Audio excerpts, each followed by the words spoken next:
There's a new highway in Pakistan, and a new rail terminal in Kazakhstan.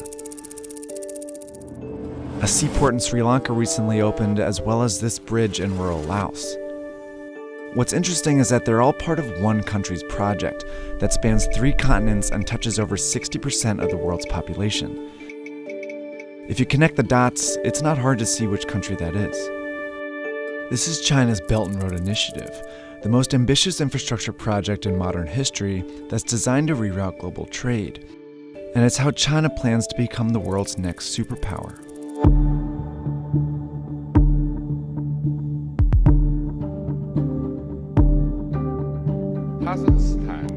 Kazakhstan. It's 2013, and Chinese President Xi Jinping is giving a speech in Kazakhstan, where he mentions the ancient Silk Road, a network of trade routes that spread goods, ideas, and culture across Europe, the Middle East, and China as far back as 200 BC.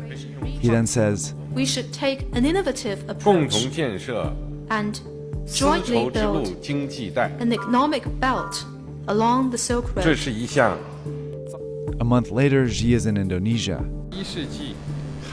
The two sides should work together to build up a new maritime road in the 21st century. These two phrases were the first mentions of Xi's legacy project, the multi-trillion-dollar Belt and Road Initiative, or BRI. They're also the 2 components of the plan. There's an overland economic belt of 6 corridors that serve as new routes to get goods in and out of China, like this railroad connecting China to London, and these gas pipelines from the Caspian Sea to China, and a high-speed train network in Southeast Asia. Then there's the Maritime Silk Road, a chain of seaports stretching from the South China Sea to Africa that also directs trade to and from China. The BRI also includes oil refineries, industrial parks, power plants, mines, and fiber optic networks, all designed to make it easier for the world to trade with China. So far, over 60 countries have reportedly signed agreements for these projects. And the list is growing because China promotes it as a win-win for everyone. Take, for example, the BRI's flagship project, Pakistan.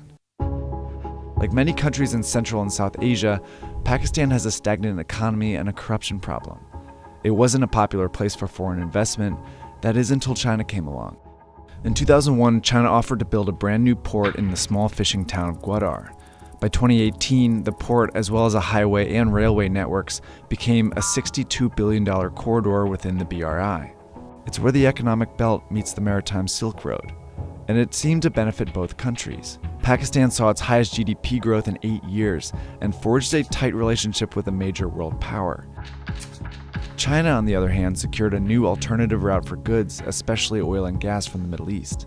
Through projects like these, it also found a way to boost its economy. Chinese construction companies that had fewer opportunities within their own country saw a huge boost from BRI contracts. 7 out of the 10 biggest construction firms in the world are now Chinese. What tips the balance in China's favor even more is a requirement that it be involved in building these projects. In Pakistan, for example, Chinese workers have directly built projects like this highway here, and a Chinese firm has worked with locals on a railway here in Serbia. China's involvement is one of its very few demands, and that's set these deals apart so far. See, typically, to get investment from the West, countries have to meet strict ethical standards. But China's offered billions of dollars, mostly in loans, with far fewer conditions. So it's no surprise the BRI has been a big hit with the less democratic countries in the region. China has signed agreements with authoritarian governments, military regimes, and some of the most corrupt countries in the world. It's even affiliated with Afghanistan, Ukraine, Yemen, and Iraq, all currently splintered by conflict.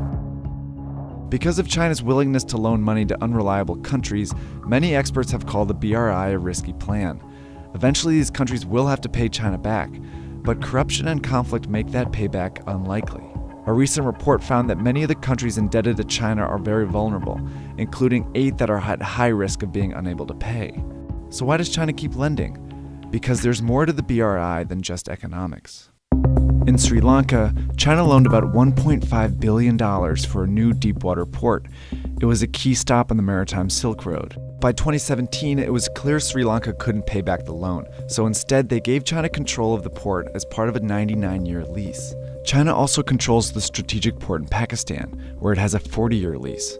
It's pushing for a similar agreement in Myanmar, and it just opened an actual Chinese naval base in Djibouti. These are all signs of what's been called the string of pearls theory.